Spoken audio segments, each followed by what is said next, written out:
Welcome to the Glassworking shop. Well, I'm continuing this experiment that I started in the last video, just seeing about some things I can do with the squeezer, and I'm going to be squeezing together now a larger stack into a larger square, and then squeezing and then forming divots in the side and squeezing in the murrine that I made, the circular murrine that I made yesterday. A lot of this work is kind of inspired by the blacksmithing technique of Damascus, where different alloys of steel are sandwiched together and then forged into a block. And then after bending and twisting and all sorts of manipulation, the blacksmith polishes the result and etches it with acid, and you get a really cool pattern out of it. And so I've been experimenting with, well, how can you do a kind of Damascus-like process in glasswork? So in today's video, I'm gonna, in most of my videos, I try to show the work in real time, because for a student learning glasswork, it's important to just know how long things take and to learn the timing. For this video, since it's almost exactly like yesterday's, I'm not going to really repeat it in real time. I'm going to speed up all the repetitive stuff, just fast forward through it, and only show the stuff that's different from yesterday. So I've got the assembly in the kiln, and it's just about up to temperature right now while I get ready, get my oxygen system all stabilized and ready to go, and prepare my punties, and hopefully my piece will be preheated by the time I get this all done.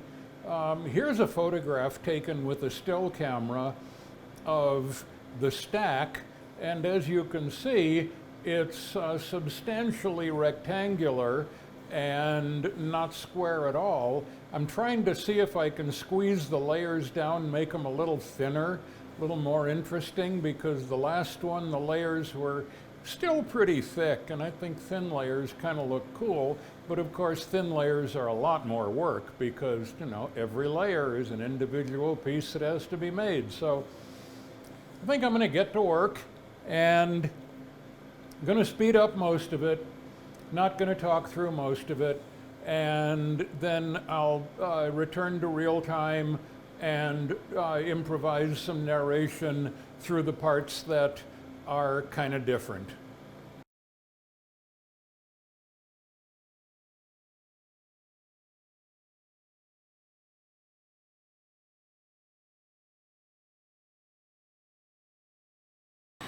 Okay, getting back to real time here. As you can see, the stack is substantially less square and more rectangular. So I'm going to just weld the ends together. And yes, I know the pieces aren't exactly the same size. That's really due to my limited ability to make them the same size, but for this design, I'm not sure it matters, since I'm kind of going for a kind of squished up, flowing kind of pattern. I'm not even trying to get geometric perfection on this design, although it is my long-term goal to try to achieve geometric perfection, but on this one, they are what they are. And we'll see how they come out.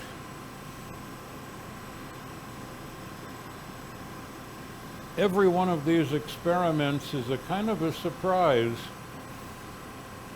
It's often a pleasant surprise, and I try to learn from every one of them to make the next one just a little bit better, a little more interesting. Gotta make sure to get the the outer pieces really nicely welded, because they're going to be the troublesome ones. As my stacks get bigger, I get less confident that I'm going to be able to accomplish it. Eventually I'll run into a point where it's just too big and I end up with catastrophic failure. But hey, who knows? I'm somewhat confident that today's one is going to work.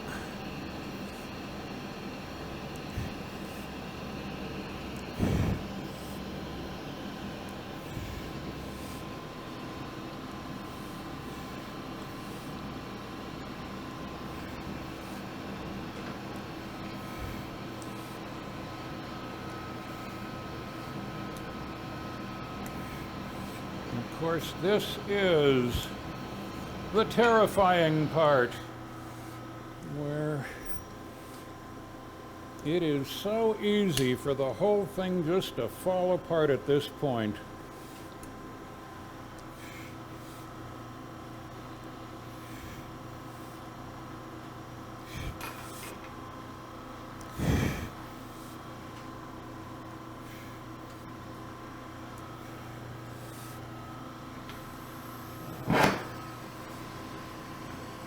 Going to weld the outside edge to kind of a compromise. I want to weld as little as possible to hold the thing together, while still allowing as much room as possible for the air to escape.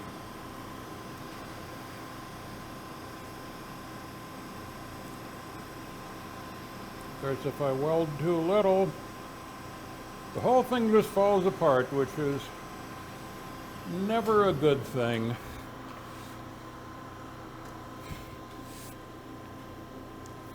So,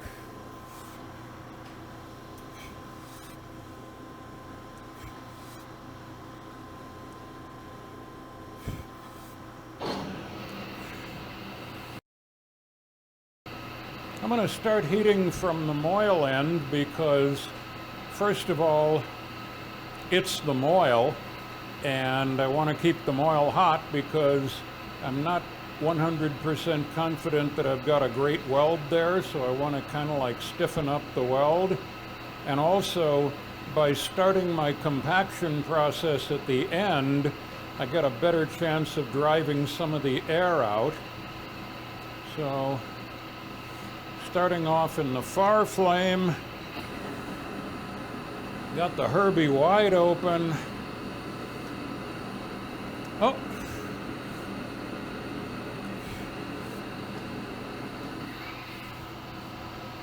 That is definitely what I was afraid of.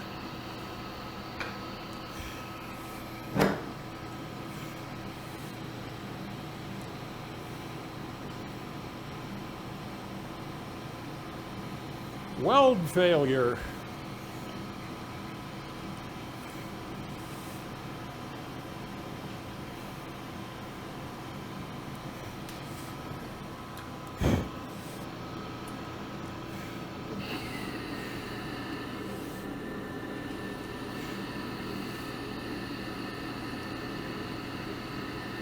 That's what I get for letting the end get hot, or letting the end get cold.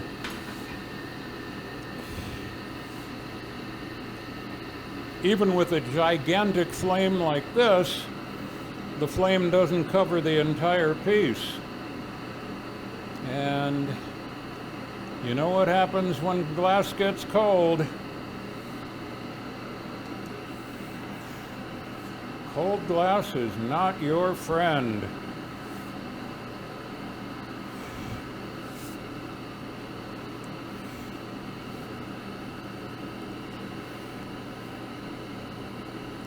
Little angle that maybe gets a little more of the flame coverage.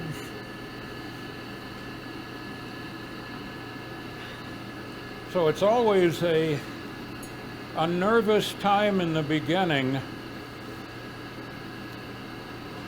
because right now everything is unstable, very close to catastrophic collapse, not tagged together at all, barely held together with the welds. And if I prematurely put it in the squeezer, it's going to crack. So careful, careful, careful.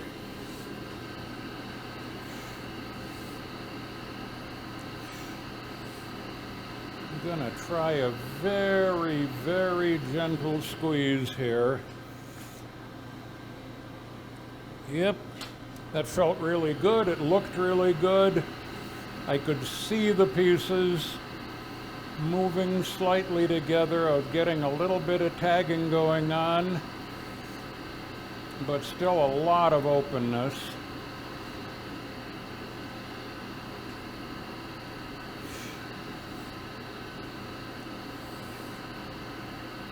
And for those of you who haven't seen blacksmithing, the piece of Damascus in progress looks almost exactly like this, as the blacksmith is welding his pieces together, putting flux on them, putting them in the forge, and then either using the power hammer, the hydraulic press, or the hand hammer to fuse it all together. I'm sure if a blacksmith is watching this, he would look at it and go, oh yeah, I recognize this. This is exactly what I do. I find a lot of similarity between blacksmithing, welding, and glasswork. That's why I do my striping on the InKoala with a hand torch, because it feels like welding. And I'm a welder, so might as well take advantage of whatever skills I have that are transferable into glasswork. I also like a nice long punty. A long punty and a heavy punty. That's something that I've learned about using the InKoala, that when you're doing handwork, it's often really beneficial to use a thinner punty, 12 mil, 15 mil, something like that, because it's easier to spin in your hand. When you have the InKoala to help you out, and especially when you're making larger marine pieces, 19 mil works great. So I pretty much do all my work on 19 mil.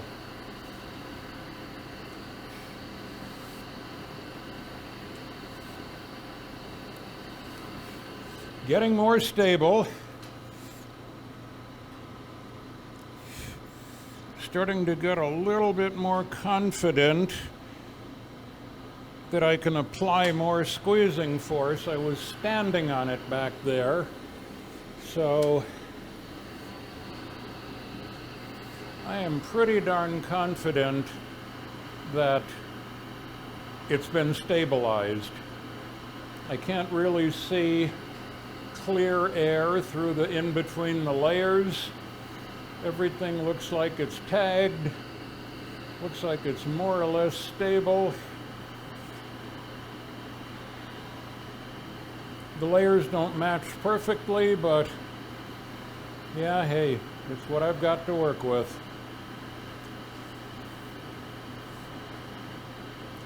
Just trying to build a little core heat on the moil end.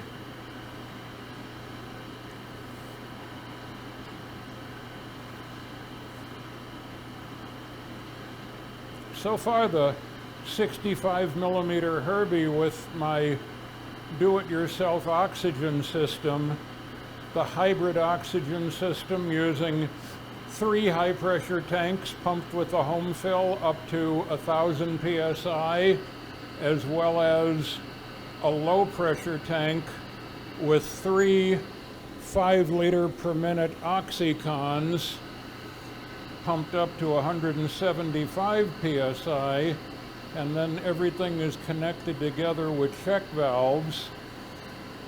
All appears to be working. My background is in control system engineering, and when I originally thought about making an oxygen system, my first thought was to design a control system for it.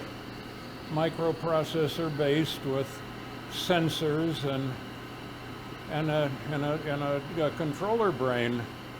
And yes, I can do that. I have the skills and it's not that hard for me, but the more I thought about it, I kind of realized, you know, sometimes close enough is good enough. Sometimes simple is good. Sometimes just a bunch of check valves and a solenoid valve wired in parallel with the compressor motor gets the job done. So I understand that my profession of engineering sometimes has a reputation for choosing the complex solution when a simple solution will do. And you know, I still like to keep it simple. When a simple solution is good enough for me. I don't always require complexity. I love simplicity.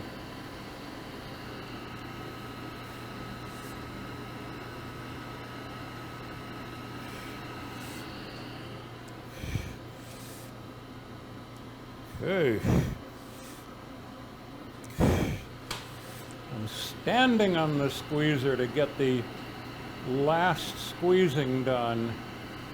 And yes, it is forming into a very, very nice square. I'm not using the InKoala for the final forming because it's a little easier to control, well, for two reasons actually. It's a little easier to control the droop, and I can kind of keep the flame away from the corners and concentrate the flame on the sides if I do it by hand.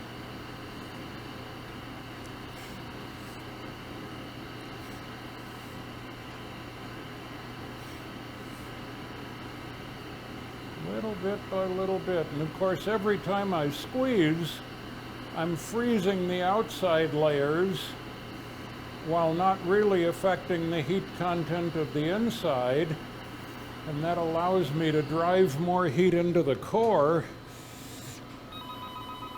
without boiling and scuzzing up my outside.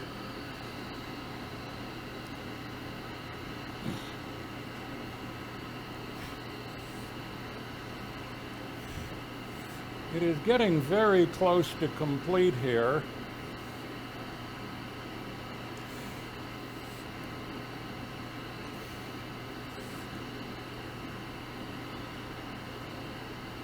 I do have a little bit of work to do on my marine designs that are going to go into the channels. They're a little too fat and a little too short, so I kind of need to fix them up a little. And I probably won't show that in real time. I'll probably just fast forward through that because it's not really the part I wanted to show. The part I wanted to show is going to be the assembly operation using a new design heat shield for the InKoala to be used during marine assembly.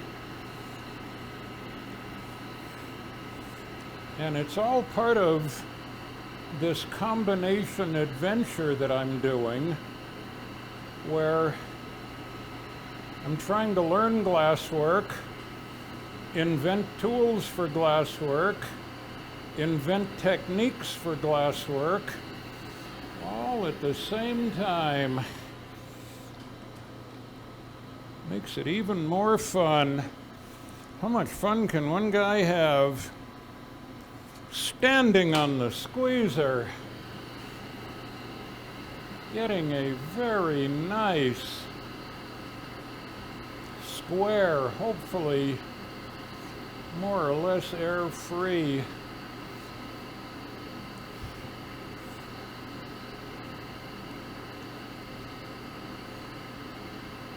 assembly here. It's looking real good. It's looking like it's just about time for the next operation.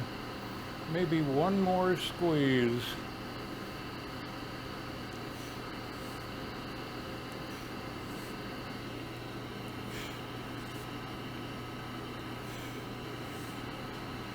And yeah, I was told that the Delta Mag is a better torch for this kind of work, and that I'm probably not going to like the Herbie that much for solid work, but so far Herbie is doing a nice job. So I don't know. I got nothing to complain about with the Herbie, and my oxygen system is keeping up. I've got it running pretty much full on, full open, and oxygen system is definitely keeping up. So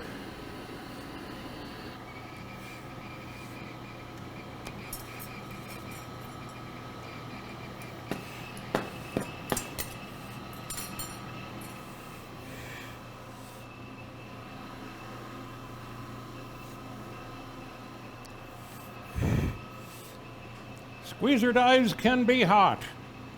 Don't grab your squeezer dies after using them without checking.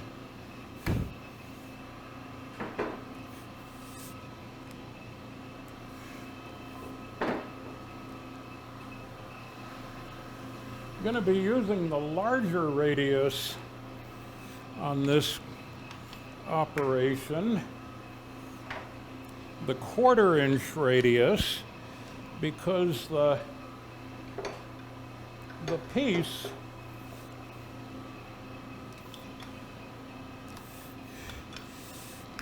that I'm going to be putting in is going to be roughly a 1/2 inch in diameter, something like that, after I get done pulling it down a tiny bit and resizing it.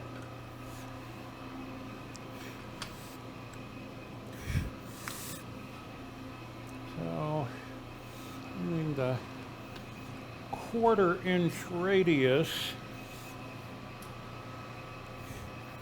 and they do meet just perfectly. So,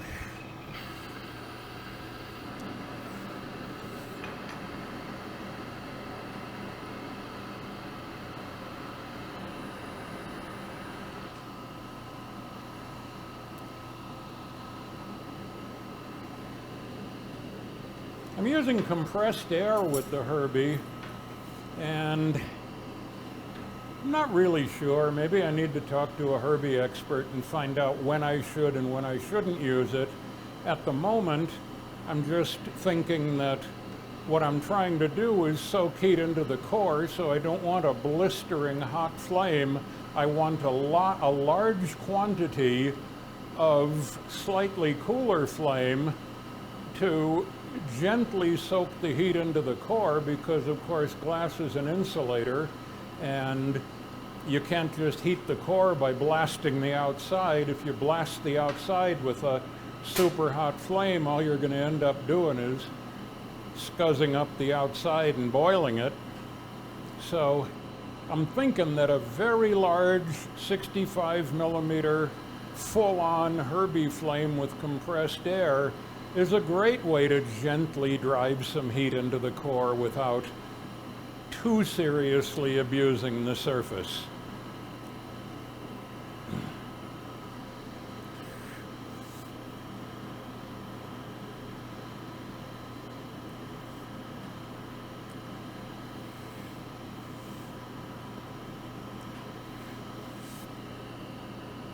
course, even the full-size Herbie flame, the 65 millimeter Herbie flame, isn't big enough to cover the entire piece. So I'm moving around a little. And for those who aren't glass workers and maybe are used to welding or blacksmithing or any other process that involves metal and heat, glass is an insulator. Heat moves very, very slowly through glass. It takes a long time in a hot flame to get that heat into the core, and for this operation, I really need core heat because I'm going to be massively distorting the entire chunk, and I want to be able to get that squeezing action going all the way down into the core and not just squeeze the outer layers. I want to get this four-leaf clover pattern deep down into the core, so I'm going to heat this pretty generously, get it pretty floppy. Another thing that may or may not be apparent here, I'm not using a lock collar on the InKoala. I almost never use lock collars.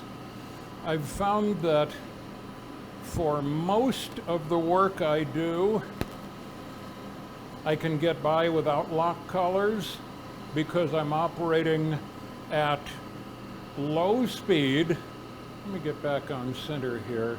Almost time to take it out and work by hand.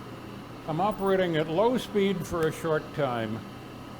And the three things that cause drift: high speed, long time, well, actually four things: high speed, long time, gravity, and paddle pressure. So as long as you aren't applying pressure, running slow, doing it for a short time, and keeping your piece horizontal, you really minimize drift. It's almost unimportant, and like I said, for most of the work I do, I don't use lock collars at all. For an operation, if you're doing a long assembly, if you're doing a multi-hour assembly where you want to leave your piece over the Bunsen while you take a break, and maybe take a 15-minute break with a very, very critical piece that you've invested a lot of time in rotating on the Bunsen, well, you gotta have lock collars. If you're applying pressure, rotating fast, rotating vertical, you gotta have lock collars. So here we go. First squeeze, I'm just centering up.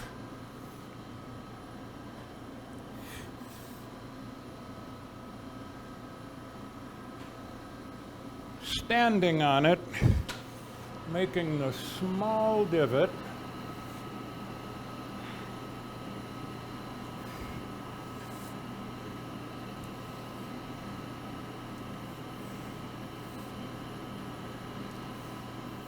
And yes, it's the nature of the process that the squeezer produces this barrel distortion.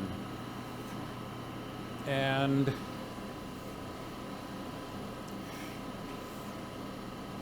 if I care about reducing it, I can heat the center, hold it like this, and let gravity help me out a little, or heat the end, hold it like this, and let gravity do its thing.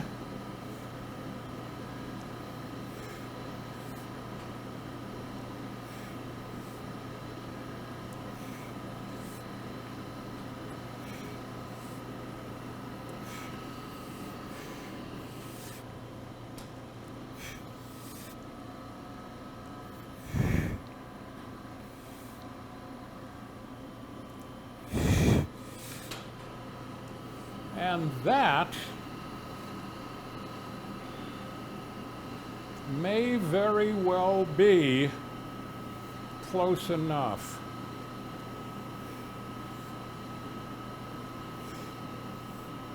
think I'm going to give it a little bit of extra heat on the end and try a little bit of downward pressure to try to see if I can force a little of the glass into the end.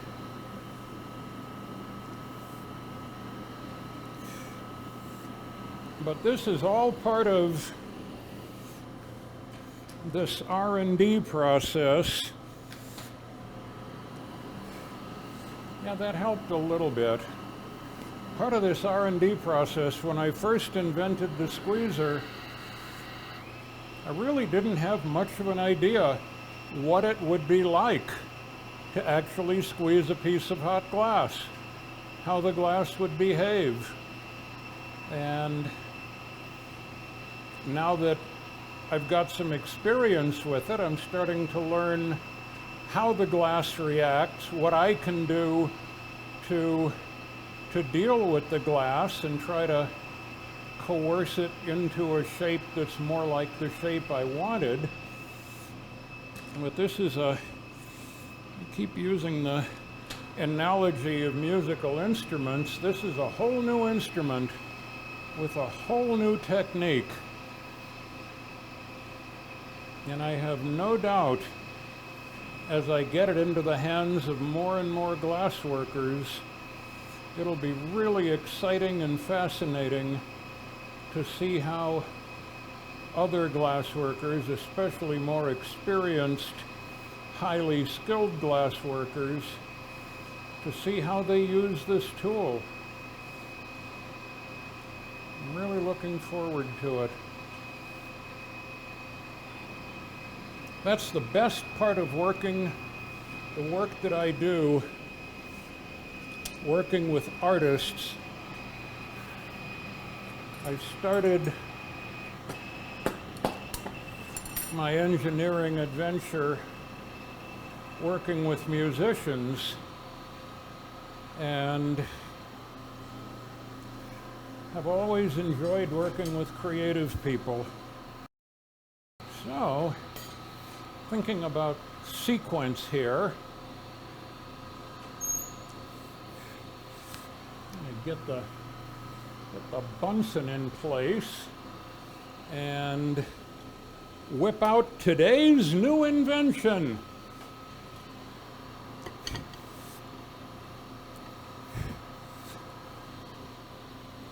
The InKoala auxiliary heat shield.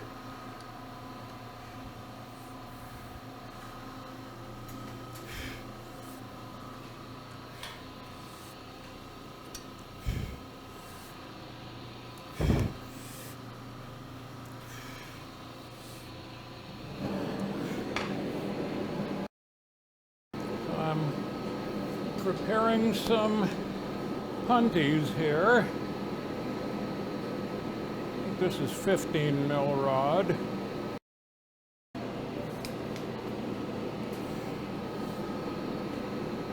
Don't want to shock my pieces any more than I have to.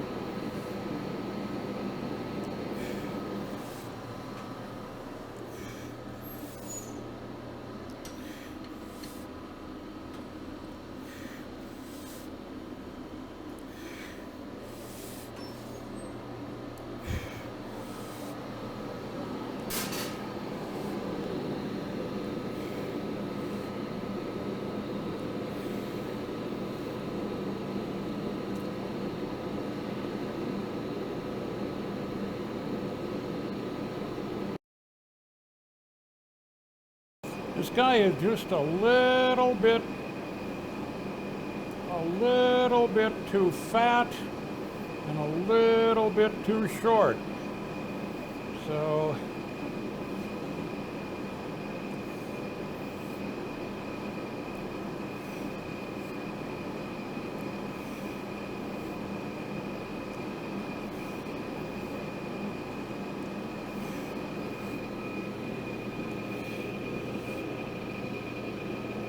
see if I can, probably don't need to pull it down. I can probably marver it down.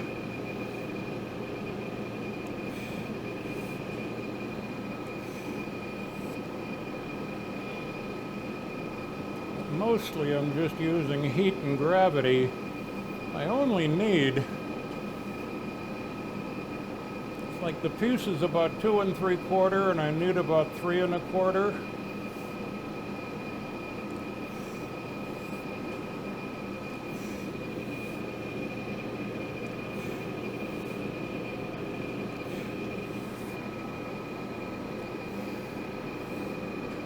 Yeah.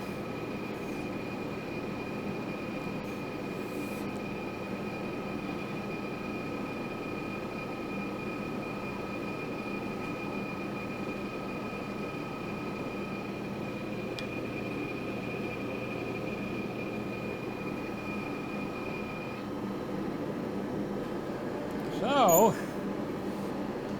here we go.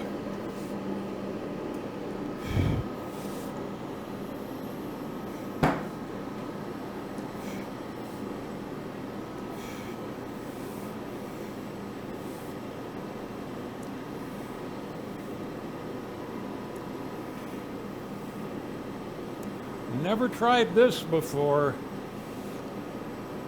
I sure hope it works.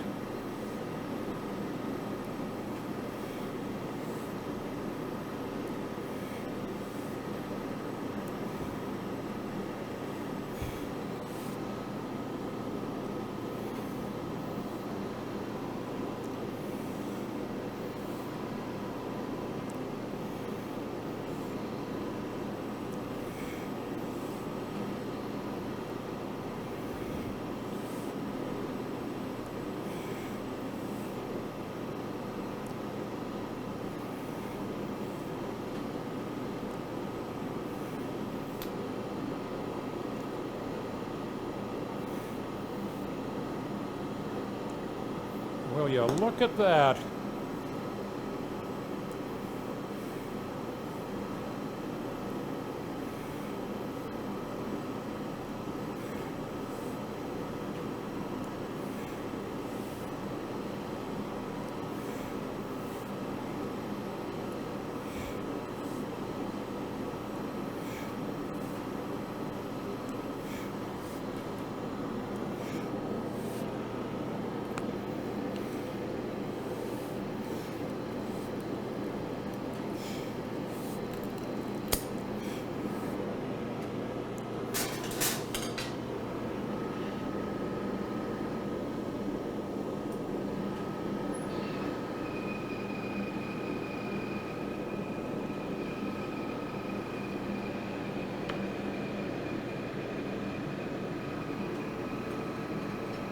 Will you look at that? Hey, gadzooks.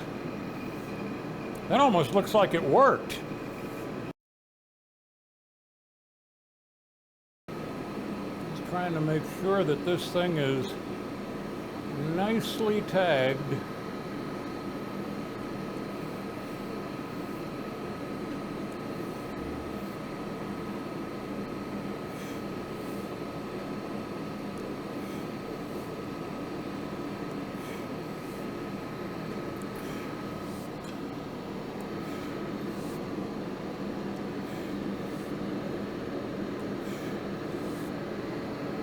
Okay. Yeah, this might actually even work.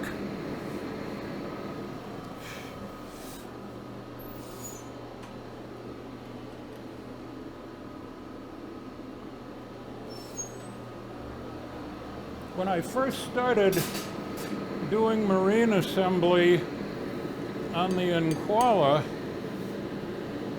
I couldn't use that particular configuration because pointing the torch at the InKoala may have serious side effects, like killing it. So I am hopeful that this heat shield will allow me to use that particular torch geometry.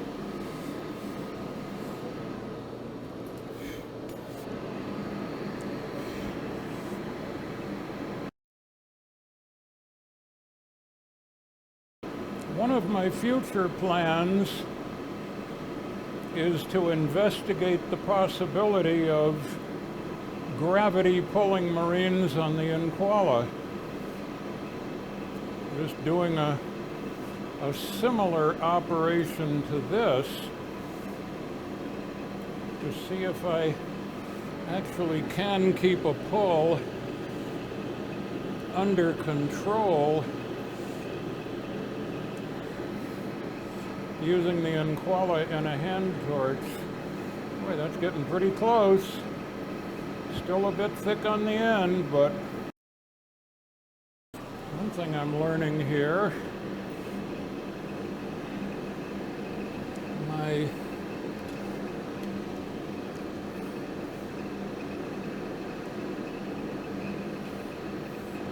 need to come up with a better screw arrangement here, but you know, that's R&D.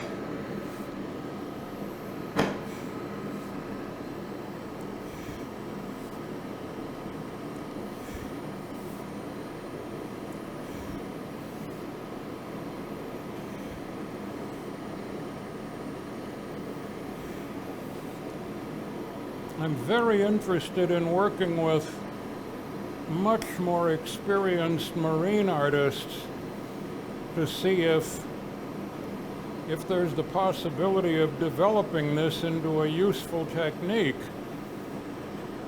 that might allow marine artists to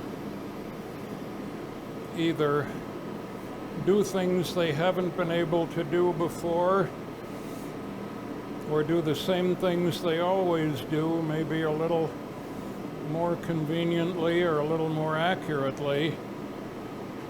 But it seems to me, at least, based on my background as a machinist and a welder, this makes so much more sense than the traditional method of doing this kind of assembly with a bench torch.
Gotta keep it hot, gotta keep it happy. Gotta keep it hot, gotta keep it happy.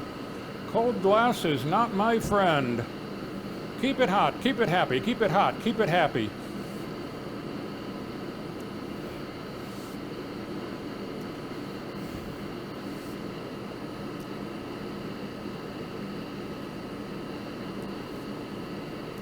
I don't like that protuberance.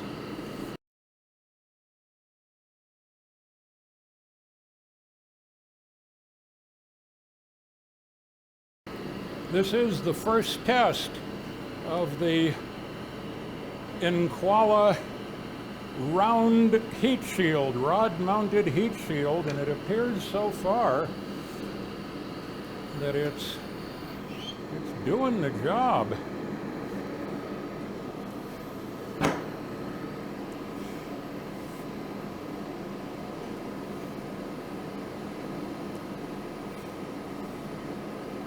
Guy looks pretty well tagged. I don't think I have a problem there.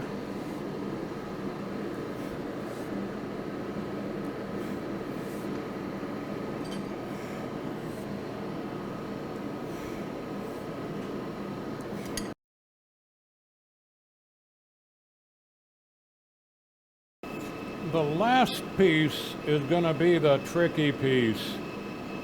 It's got a kind of a knuckle on it. And hopefully, with any luck, I'll be able to coerce it into some kind of shape, but leaving the worst for last.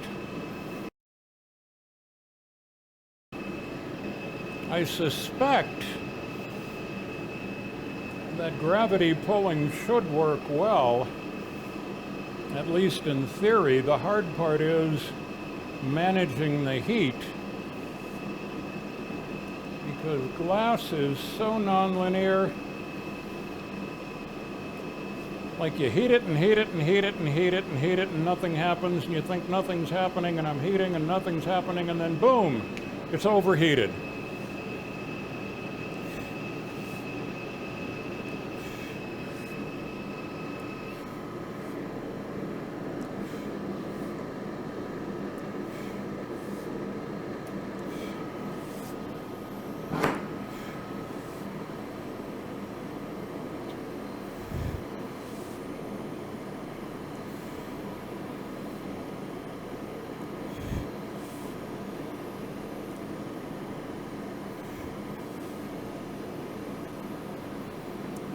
Didn't want that to tag there.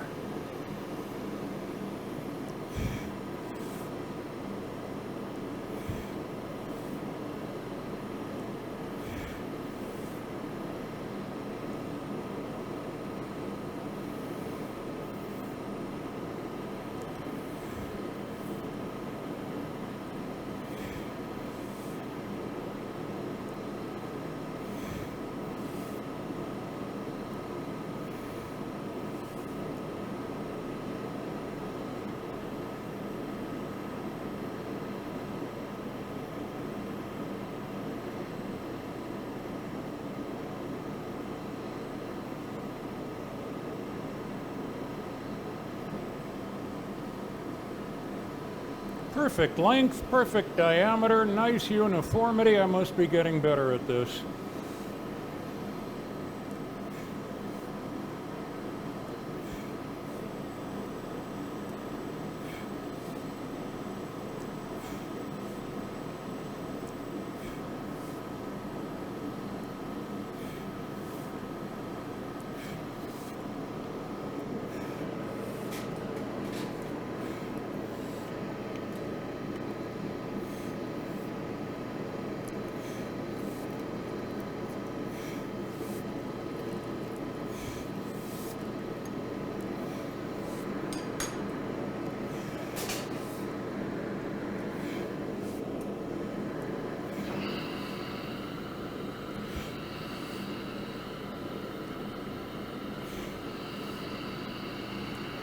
Boy, oh boy. Actually looking like it's going to work. Do not want this guy to get cold. Hot glass is happy glass. Little bit by little bit it gets bigger.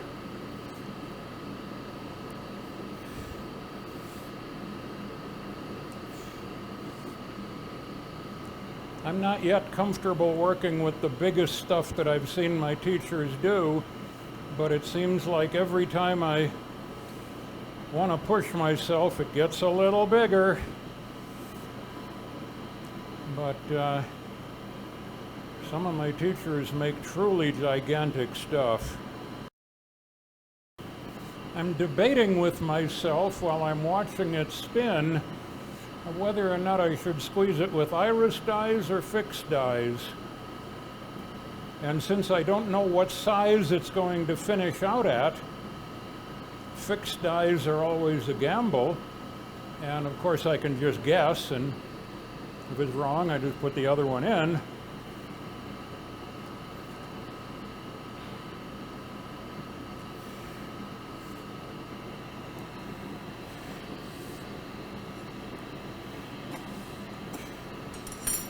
I actually think I'm running out of propane.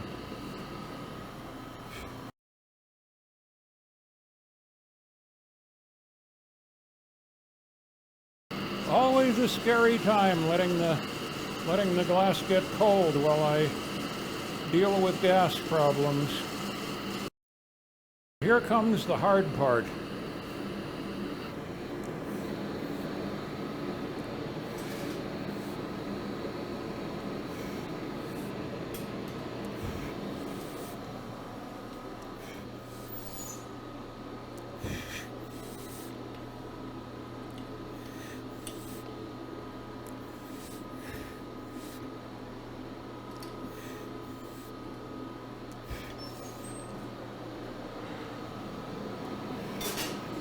This one is definitely going to take a little more work to whip into shape.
Obviously, I don't want to let the middle of that guy get too hot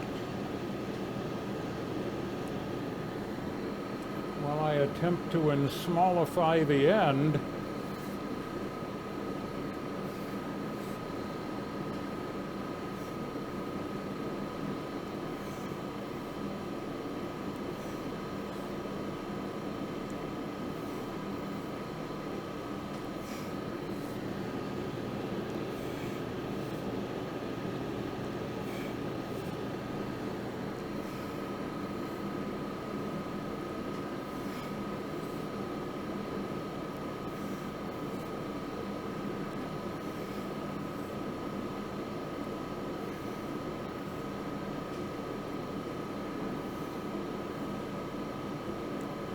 Be careful not to blister my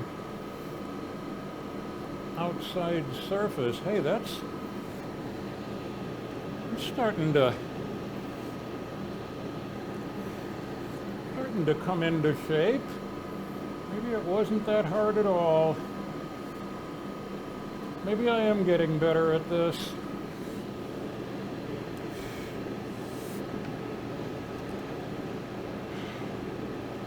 Although,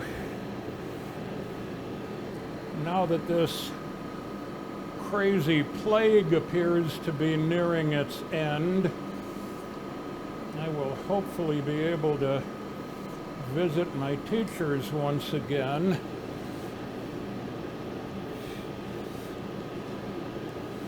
And see if I can figure out how to get better at this wonderful art form that I love so much.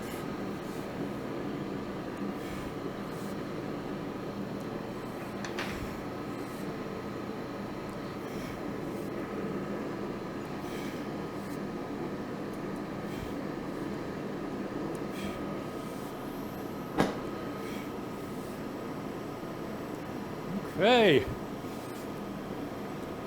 with any luck. Hope it don't explode now.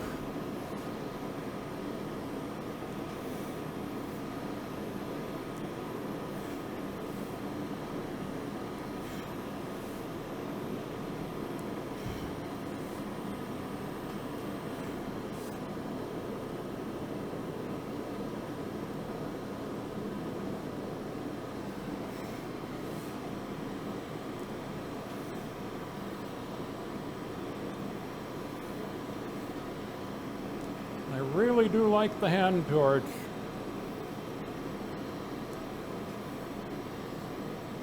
The combination of the hand torch and the InKoala used as a work holding platform, I think is going to be amazingly useful as glassworkers adapt their technique.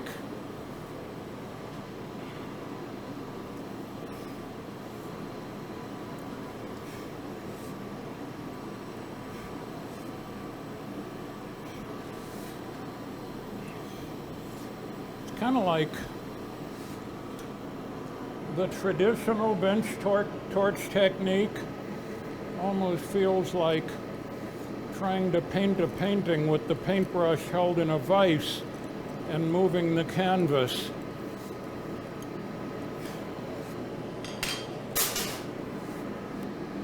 Seems like the InKoala-based technique makes so much more sense.